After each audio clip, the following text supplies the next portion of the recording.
All right, so the converse of Pythagorean theorem, as you know, the great old scholars back in the day when they were putting all these math formulas and theories together, as they were playing with the Pythagorean theorem, they found out that it can do a little more. So what the converse says is that obviously you guys know this one. The a squared plus b squared equals c squared is a right triangle. But then they figured out that if it's not a right triangle, they could tell if it was acute or obtuse. So if they took a squared plus b squared and it was greater than the c squared, it came out to be acute.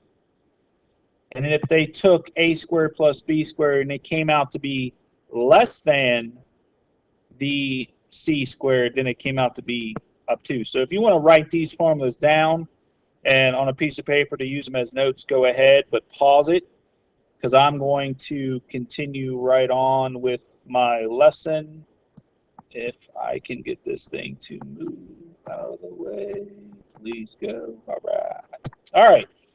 So before you do this test, and this is a step that several students will forget, but it has to be done first before you check to see if it is a right triangle, acute triangle, or obtuse triangle. There is a step you must do first. You must check when you get the three numbers, okay? So let us get an example. Let's just make something up. Let's say 7, 10, and 20. Before you check to see what type of triangle is, you must look at the three numbers they present and look at the two small numbers and compare it to the big. The two small numbers must add up to be bigger than the big in order for it to be a triangle at all. So this example does not work. It's 17 is not bigger than 20. So this actually would not even be a triangle.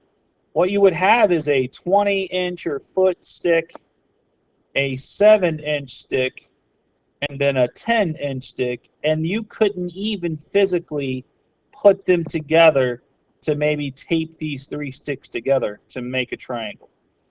So we have to check this is the first step first.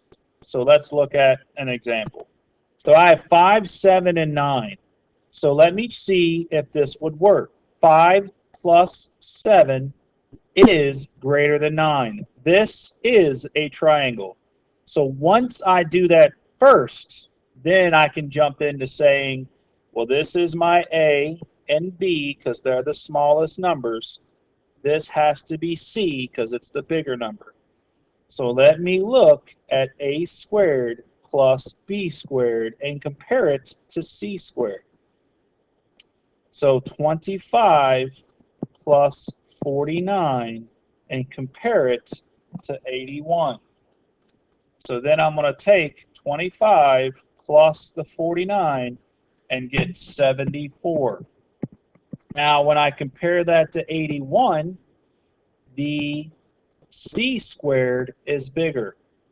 Then you will go to your examples or your theorems written down. Since C squared is bigger, this triangle is obtuse. Okay, another one. You can pause it if I go too fast. Pause it to write stuff down, rewind it if you need to. Okay, for 812, look at the smalls. Check to see if they are bigger than the big. Well, this is not good. They cannot be the exact same. They must be bigger. So this is not a triangle. It doesn't work. You must do this little test first. You must add the two smalls and compare it to the big. Last example. 3, 3, and 5. You can have a triangle with two equal sides. It's called an isosceles triangle. So these would be the two smalls, and this would have to be the big. Well, s plus s is 6.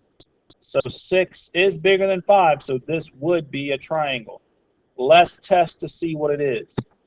This would have to be A and B because of the two smalls. C is always the biggest side.